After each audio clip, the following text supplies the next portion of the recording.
LiSTNR production.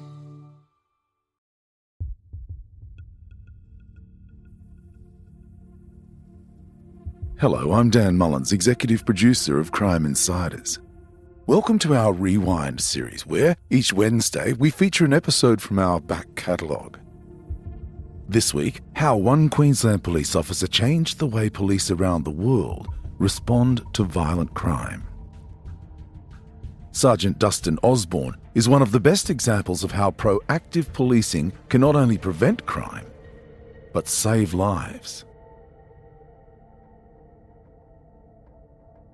It's about 1 o'clock on a Monday morning. We were very much in that pack up and go home after a 7-night stint of night work. The call come through on the radio that a male person had been really badly beaten and run over by a car. So being very green and very new to the job, I was sort of instantly pushed into that huge sort of adrenaline dump mode.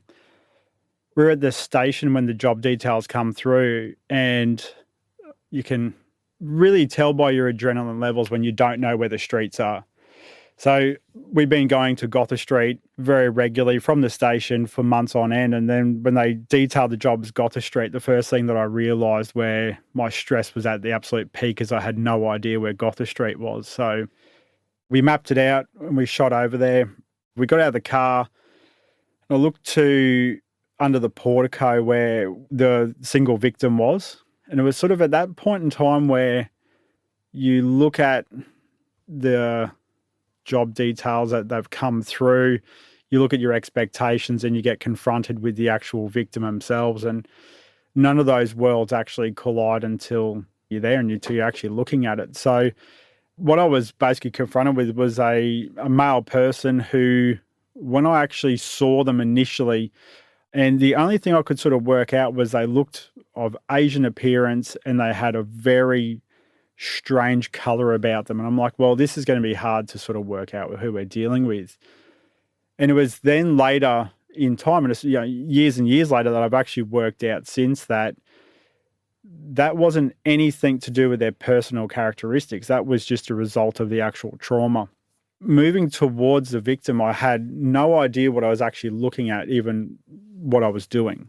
And it was the most confusing, confronting thing that I think could have been put through at that actual stage. And moving into that, where you've got zero confidence and zero competence to actually do anything, that realization that you're just a member of the public wearing a pretty fancy shirt and a tooled out belt, you're just nothing more. There was this sort of strange sense that I don't know if he's actually going to live. I need to do something to try and promote that he does. But at the same time, I don't know where to start. I've got this weird sort of idea of I need to be worried about spinal immobilization. I need to be worrying about airways. I've got all this real antiquated sort of facts in my head from doing standard first aid as part of my recruit training, all running around, but none of it means a thing. So that was probably the most confronting thing. And the biggest realization for me was everything you've learned is useless right now. It doesn't do anything for you. The injuries that he had, the more I cleaned out, the more come out. And it got to the point where I'm just like, am I hurting this person? Am I making it worse? I don't even know what I'm doing at this point in time. And it was just a matter of, you know what, the best I can do is probably leave him in the recovery position and just try and help him breathe with whatever he's able to breathe with. That whole moment for me, it felt like it lasted hours, but in reality, it was only a couple of seconds. And then the QAS turned up, which was probably the biggest godsend for everyone involved because, I had no idea what I was doing. The QAS, Dustin, being the Queensland Ambulance Service. So they arrived some minutes after yourself and your partner arrived at the scene? Yeah, that's right. So when the initial calls come through from the witnesses, they obviously detail what had happened. So they dispatched police and ambulance at the same time. We had probably about 2 or 3 minutes where it was just us dealing with that patient. And then when the ambulance turned up, they still have to go through their procedures of setting up, getting their kit ready and moving forward like that. So Even though the ambulance are on scene, they still need to set up, and that's still pushed back onto you as the first responder. So, yeah, that moment that's sort of one of those feelings that sort of stuck with me most of all. Not so much the actual scene of it and the injuries that person was exposed to, but the feeling of just pure inadequacy and no competence. As that investigation started to unfold, Dustin, what had caused those injuries? What had caused that incident? The offender and the victim were actually friends. The offender had belief that the victim, may have been actually seeing his ex-partner. So they've gone out for drinks to obviously discuss what was going on and how everything was going.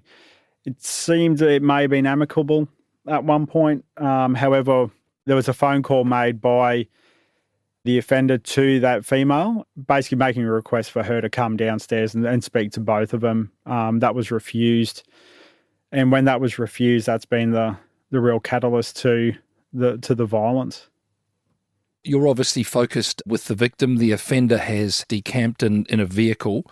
What happens next with regards, was he apprehended or what happened following that? Yeah, so after the offender has run over the victim, he's just driven off. He's left Fortitude Valley. He's headed in towards the Brisbane city. From memory, he's taken a turn down Mary Street, and as he I think he was basically just lost, but he's also heavily intoxicated as well. So he's ended up crashing the car into a tree, started to walk away, and then just purely by chance, some Australian Federal Police were just doing a drive through the city for some reason. They saw the crashed car and stopped to see if everyone was all right, having no idea of what had just prevailed in Fortitude Valley. So the offender was still very close to the car, so he just walked up to him and said, "Hey, I think you're looking for me." He spoke to the Federal Police initially, who then quickly got on to the Queensland Police, who were responding straight away.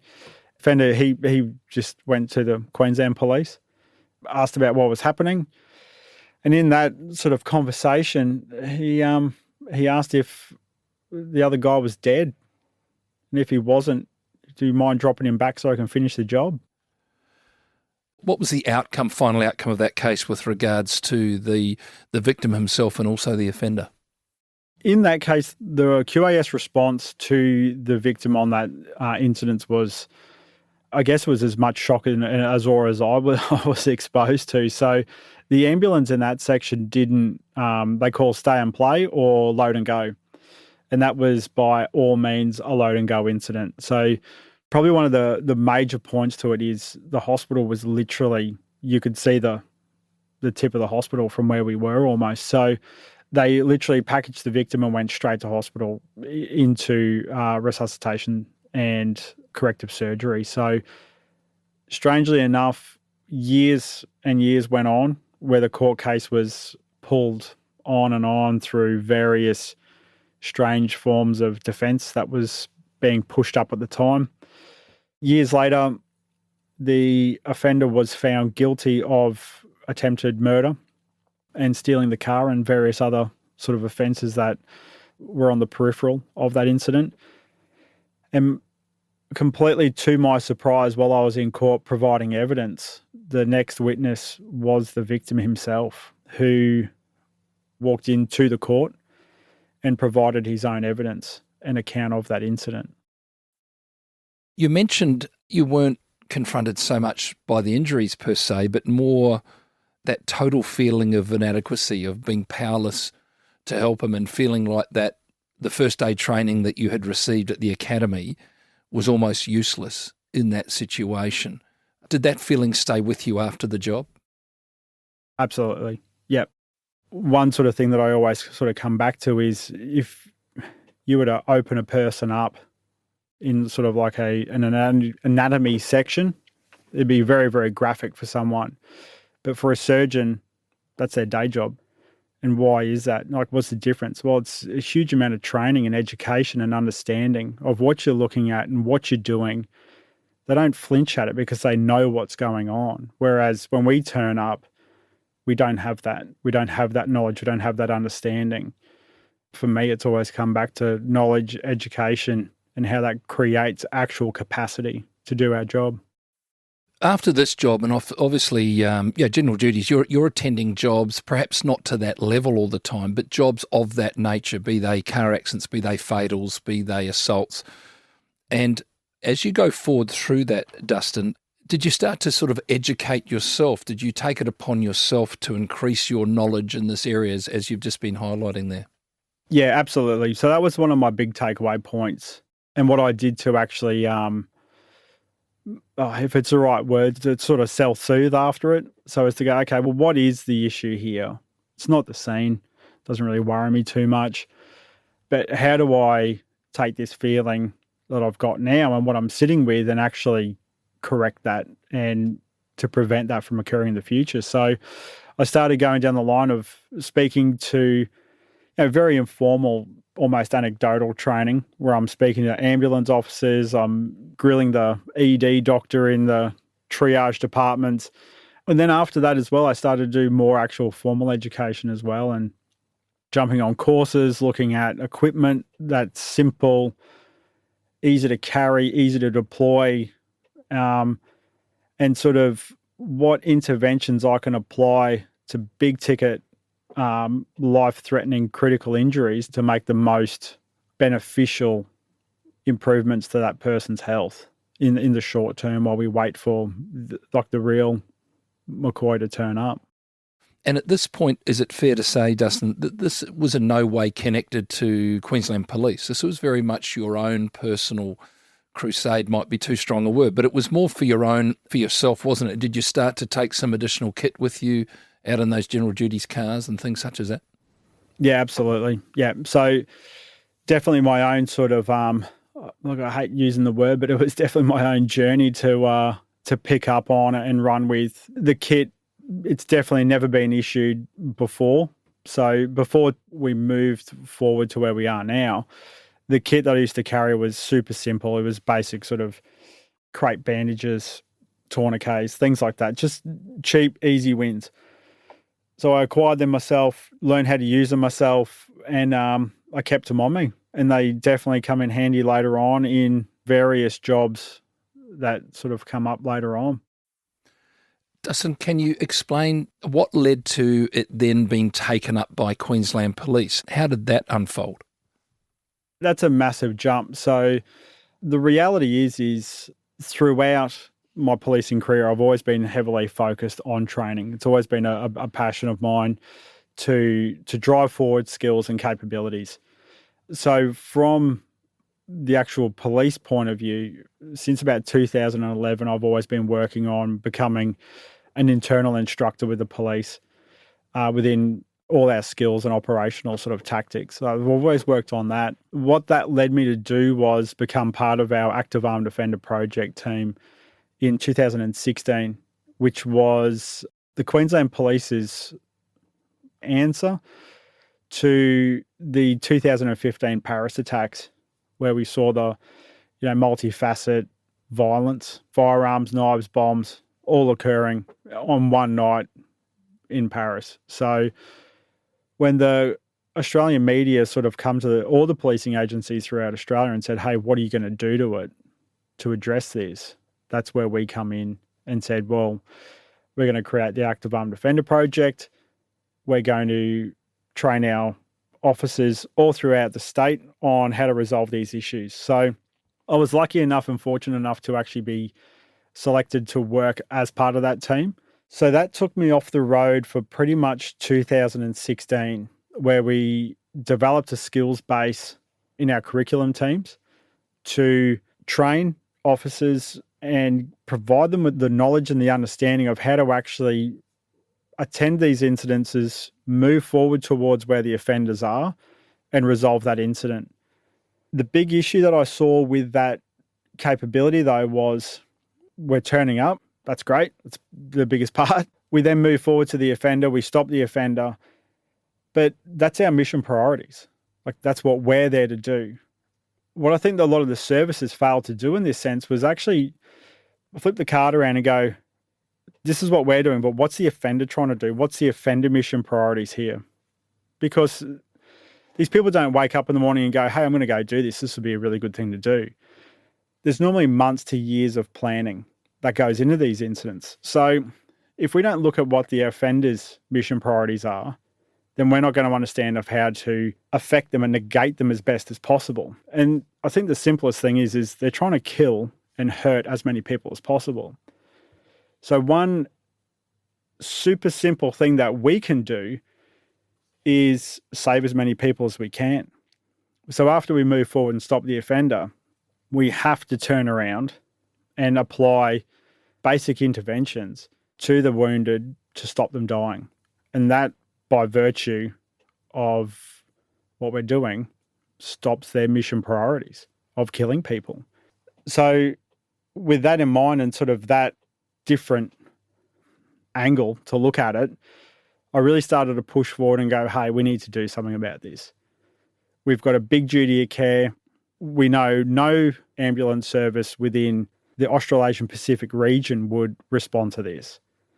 So what are we going to do in the interim? We have a duty of care. We need to do something. So I worked really closely with our project team manager, worked really closely with my boss at the time who ran the unit. And he took a massive chance and a massive risk to go, I agree, let's do something. And he kept me on at the office for probably about another 6 months, longer than he should have and could have, but he did. And I was able to write the tactical first aid package within that time, which looked at how to stop life-threatening trauma and keep people alive until QAS can arrive. So 2016, you were taken off away from general duties and you assisted and were part of a team to put this program together. So it was implemented sometime after that. And how did they implement the training across 10,000 police? Because that's a pretty big undertaking, isn't it? Yeah, it's massive, but it really just folded into how we do our training normally. So I worked with the curriculum office. We made a very simple, basic, quickly replicatable training package with the actual equipment that you need to use. And we put that together in a package that takes 4 hours to teach. And then I instructed a cohort of instructors who then went out throughout Queensland and trained the rest of the staff in their area. So within a 6-month period, we had the package written. I had trained all of our trainers. And then within a 1-year period, throughout all of Queensland, we trained over 10,000 police. Was there much in the way of upgrading the first aid equipment in those general duties vehicles from what had been in place before? Yeah, it definitely wasn't an upgrade. It was it was a full implementation. So we placed into the Queensland Police Service fleet, so all of our cars, motorbikes, boats and horses, if you will, they all got basically tourniquets, modular bandage with wound packing material, chest seals, and trauma shears. So it's a very, very simple kit. But each piece of kit in there has been purely selected to stop the causes of death that occur within that first 5 minutes. Coming up, how and why Dustin realised just how unprepared he was when he found himself as a young police officer at a violent crime scene.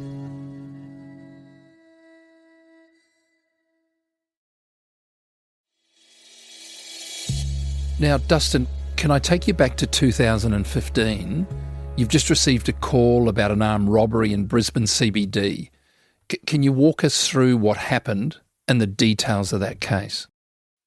For that incident, I was working a afternoon shift, pretty bland to walk into work for a Wednesday afternoon shift. You don't expect to get much more than a decent coffee and something to eat later on. So we went out, started our patrols, and the call came over the radio for an armed robbery in progress.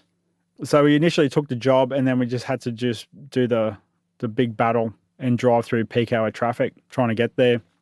Yeah, you always get a bit of adrenaline dump when you hear a armed robbery in progress at a jewellery store as well. It sounds very Hollywood. Certainly something that I hadn't ever responded to before in my time. Got out of the car, walked over to the front door of the jewellery store, and I sort of looked through the window and The store was empty, but there was a guy just sort of lingering in the middle of the actual jewellery store, which is just a very small little glass-fronted shop. And then looking more into the room, I actually saw that this guy is completely covered in blood. I looked down at the ground and there was just literal bloody footprints all through the actual shop. So I'm sort of going through that thing of, well, okay, the offence has been committed. This is now a crime scene, but who's this guy? We've got blood everywhere. There's like legitimate footprints. Like this is a crime scene haven here. I don't want to destroy this. So I sort of pulled the door open and I said to the guy that was standing inside, I said, mate, just come out, come to me. And he was completely out of it. He was very unresponsive to our sort of voices, to our directions, but he ended up coming to us. And as soon as he got out to the store, it started to click into place that this person was the victim and obviously the jewellery store owner. And then the more I actually looked at him, I was like, this guy has stab wounds everywhere. So I got him just to lay straight down on the ground. I cut his shirt off, I cut his pants off, and he was peppered with stab wounds. He was stabbed in the face, all the way down the torso, in the hands, in the wrists, in the bum, back of the legs, and even had stab wounds in the soles of his feet. I'm like, this is just next level. So I sort of thought, okay, well, I've learned a lot from that very first case where I had no idea of what to do with someone who was critically ill. And at this point, I've been spending a lot of time going through, trying to understand trauma, the physiology behind it, also looking at anatomy, where our major organs are in comparison to the external of our person. And looking at this guy, I'm like, okay, he's got a slit wrist with a really bad bleed on it. So I was able to stop that straight away by bandaging it up with using equipment that I've bought for myself and I'm carrying now. The next thing that really stood out to me was just above his left collarbone, he had a major sucking chest wound. So he'd been stabbed downward over the collarbone straight into his lung. And it was a very significant injury that was really badly affecting his breathing. And I hadn't had any equipment to fix this, but I knew that the best thing to do was just to roll him on the side with that bad lung and that injured lung closest to the ground to let gravity do its work. So we did that and we continued to assess him for any other sort of major bleeds. From memory, he was stabbed about 46 times, just all over his entire body. The offender jumped the counter and continued to stab the owner, just all over. It was such a ferocious attack that it actually knocked the batteries out of the clock on the adjoining wall to the sushi shop that was next door. So we were able to work out the exact time it happened because the clock was frozen next door. He then was disturbed mid-attack by a worker from the sushi shop. He's jumped the counter, which at that point now we know that he was only wearing thongs. So when he's jumped the counter, he's actually jumped out of his thongs, stood in all the puddles of blood, ran out of the shop, tried to attack the sushi shop worker. She barricaded herself back inside, and then the offender has run off back towards the city. And that was perfectly illustrated by bloody footprints left running towards the city. What happens now with you? What happens with the offender? Was he apprehended? What was your involvement moving forward from there? So my involvement from there was we continued to work with the victim and QAS until they had set up, got everything ready, and were able to transport the victim straight up to the hospital. From that point, we needed to lock down the entire area, which was already in the process to start with. And I had a really good team around me for that job, which was amazing because there's so many elements to these jobs that no one person can ever think of everything to do everything and manage it all. My initial focus was straight to the victim. My partner's focus was also to the victim as well. And then everyone that turned up after that just sort of rolled into natural processes like we need to shut the footpath down, we need to keep people out, we need to identify victims, we need to identify witnesses, we need to understand what's going on. Fortitude Valley and Brisbane City has always had an extensive camera system throughout the whole area. So straight away we've got crews calling the office that manages those cameras going, find me what's just happened, get me footage of it, I'm coming to look at it now. So once we did all that, established that it was a crime scene, locked the crime scene down, I then spent quite a decent period of time basically just scratching through every single garden bed in the area looking for a potential weapon that was used in it. We never found anything. Fast forward to a couple of days later, and as a result of the investigation, one of the key elements for this was to enter that jewellery store to look at the high-end products, you had to sign a register to get in. And the offender had signed his name to get in. So it wasn't exactly super sleuth detective work that got it. I know the detectives who did it, and they are amazing people, but in this case, it was very much a walk-up. So they went around to his address several days later, and he answered the door, and the first things out of his mouth was, I know you're, take it you're looking for me? They're like, yep. Guess I'll grab my stuff and let's go. And that was it. The victim of that attack survived. I mean, goodness, you're almost treating that like a potential homicide scene, aren't you, with that degree of injuries? Yeah, and the other component that sort of complicated things as well is a 64-year-old victim. So the age component of it as well obviously made things worse for his injury profiles, his recovery, his rehabilitation, all those things. Like if you were to receive injuries like that to a 20-year-old who was fit, healthy, whereas you do that to a 64-year-old male with some health complications, and it's a very long, hard road to recovery, which is one of those things that I've always taken into account with doing tactical first aid is in that job, that person, with or without my help, pretty well would have lived till the ambulance got there. But the component that I look at is the interventions that I've done have expedited his recovery. They've made his ability to recover, to rehabilitate, and to get back to life quicker. And that's one of the big things that I think we need to focus on as an organisation and as a service is you're not going to save every life because not every life's in dire straits. However, if we can put a tourniquet on, stop someone bleeding, then instead of spending 4 days in intensive care, they spend one. And at $6,500 a day in intensive care, that's a pretty good deal. It's a big hit off the health service. It's more about just saving lives. It's about improving lives, enabling the person's living standards and overall sort of quality of life. Dustin, if I can take you back 2020. Now, by this stage, Dustin, the Tactical First Aid project, of which you've done a lot of work on and spoken to us about in some detail, it's been up and running for about 3 years now, 2020. Can you just give us a bit of an overview of where that program's at, what it's achieved now that we're rolling into to 2020? Yeah, so since 2017, the Tactical First Aid curriculum, so the skills and equipment has been taught every year through our annual qualifications. Initially, it was met with probably a little bit of resistance from police, but now there's a real big appetite for it. People are seeing it being used out on the road, seeing the benefits of it. We're seeing an increase in overall resilience and mental health and well-being of police officers that are using it. They're saving lives. By this stage, we've used probably over 200 applications of the skills and saved in excess of probably 40 to 45 lives by the end of 2020. One of our biggest achievements, and probably one of the things that I do hold a lot of pride in, is we were nominated and awarded winners of the World Class Policing Awards in London for a brand new initiative that's directly saving lives in a policing environment. That's amazing in such a short period of time. And can I just pick up on a point that you made there? Obviously, the focus of this program is to render first aid to critically injured victims at crime scenes.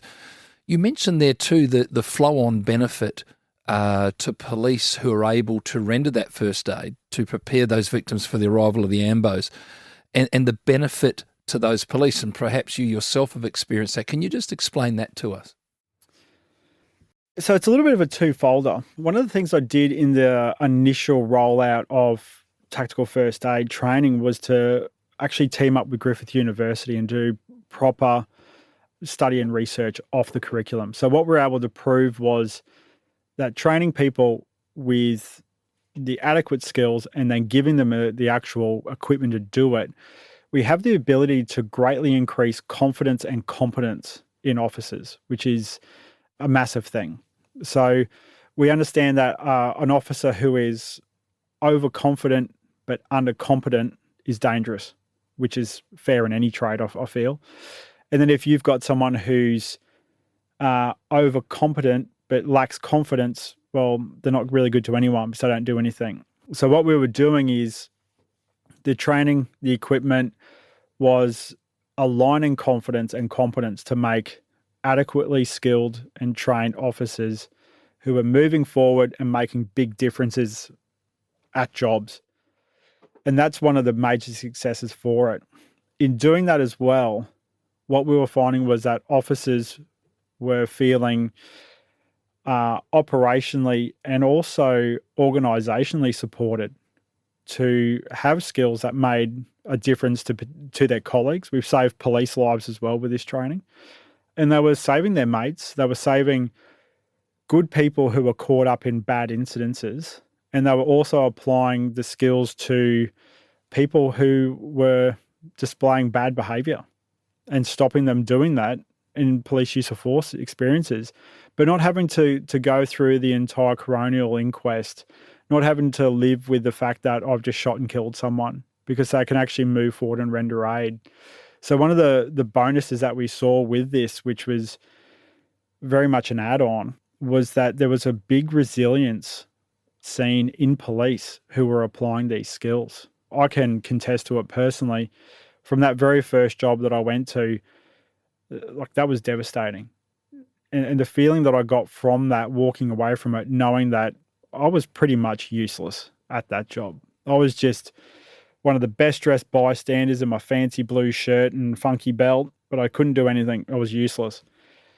To moving forward to now, where I've got basic skills, pretty good understanding and knowledge of what these traumas are, we're moving in, we're saving lives, and we're going home on a high instead of a horrendous low that lasts for weeks, months, and potentially ends careers.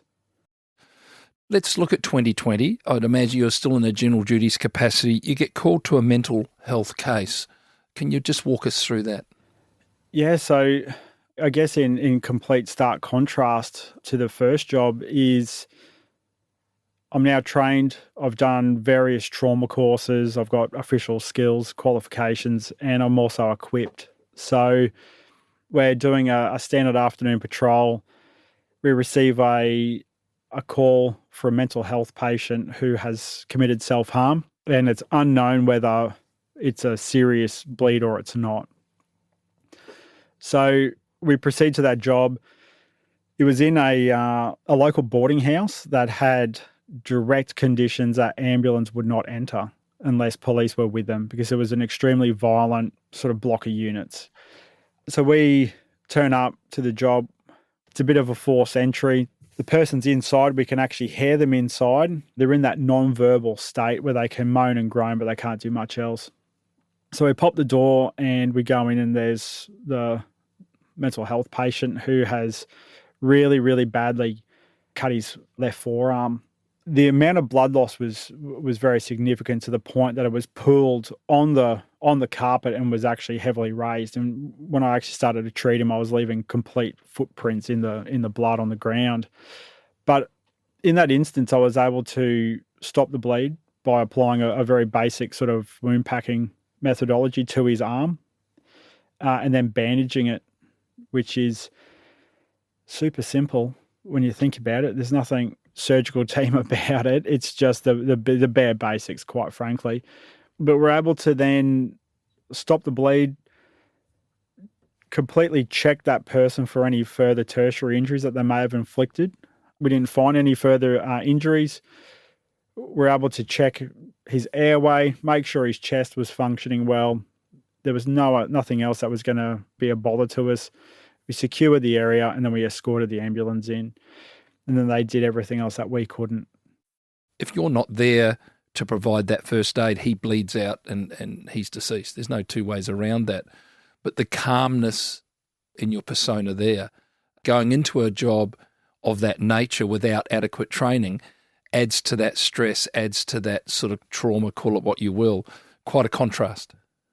When you have that skill, that knowledge, that training, when you're driving to the job, my attention is on getting there. It's not clouded and clustered by all these other tertiary thoughts that are purely generated by panic and are completely involuntary. And that's one of the big things that I don't think sort of services look at when we need to get to a job first. And without the adequacy of training, it's so hard just to get there because we've got to think of 15 different policies on how we drive. We've got to think about actually surviving the drive. But while we're doing it, we're also thinking, what's my enter approach and search techniques for getting in that place? If you're not confident with it, that's in your head straight away. Am I a good shot? Do I need to consider this because they're armed? Do I need to consider that? How do I shoot? What's my process for doing that? The more confidence you've got in those independent skill sets, it just allows bandwidth to come back to you to actually go through those little baby steps just from getting from point A to point B and then getting that job done. Cognitive bandwidth at jobs is super, super important to stay focused, to stay relevant, to stay in a situational awareness state where you can pick up everything that's going on around you. If you're not trained, you can't do it. If you're freaking out, you're no good to anyone. And the only way you're going to do that is by going through and having adequacy of training and drilling what you're doing and getting good at it. Sure, there's a lot of things that have got experience behind that. I've been doing this job for 15 years now and I still need a lot of work. So, Dustin, just as we come into a bit of a landing here, can you just share with us where this whole concept of police medicine from its early stages, intervention training, where is it sitting now? And has it spread beyond the Queensland border, or where's that whole concept sitting now? Yeah, so police medicine is something that is definitely branching out and it's becoming a lot bigger. So there are states within Australia who are promoting it quite well. There are others that are looking at it and moving forward into that space. I also work on the Australian Tactical Medicine Association as the co-chair of the Law Enforcement Working Group, which is a bit of a mouthful. But the whole purpose of that is to create a community of like-minded officers, military medics, ambulance that want to work and understand that there is a very much value in working for quality outcomes for patients in austere environments.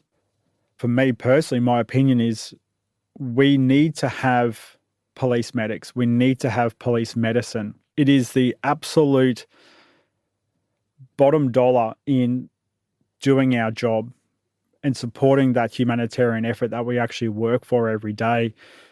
People who are in vulnerable positions, who fall victim to violence, ultimately it is our job to reduce and minimize that as much as possible. We try and hold offenders to account. When we're in that process of holding offenders to account, our job is to get them before the courts. We're not the judge, we're not the jury, and we're definitely not the executioner. So if we do get forced into a position where we have to apply use of force, I think it'd be absolutely crazy for any police service not to have the skills and the capability to reverse the effects of those use of forces that have been applied to actually render aid to that person. We need to stop the person's behaviour.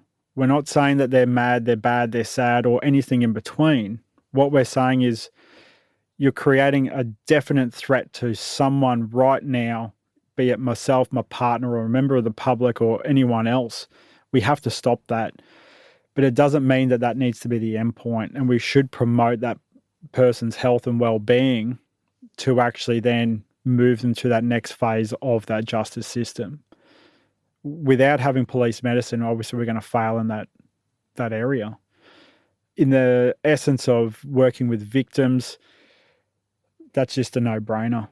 Ambulance are reactive. We get that. Police are proactive. We're going to be there. So why not start early? Let's promote their health. There's nothing that shows better levels of empathy than kneeling down and providing aid to someone. And I think that's what police medicine ultimately is at the end of the day, is just a manifestation of empathy and helping people out in their worst time, at their worst state, and in their worst element of health. Dustin, I just want to thank you so very much for taking the time to chat with us. Could I say, Dustin, few, if any, police can claim credit for a concept or an idea, a system, call it what you will, that to date has saved over 150 lives, which otherwise would have been lost. Dustin, I just want to thank you for your service to date, and I have no doubt that the Queensland Police and others will continue to benefit from your focus around this as you move forward in your career. Thanks so much for dropping in and having a chat to us. Thanks so much. That's all we have time for in this Rewind episode. If you know someone who loves true crime, recommend our series to them. And check out our favourite clips. Search LiSTNR Crime on TikTok or Instagram. I'm Dan Mullins. Thanks for listening.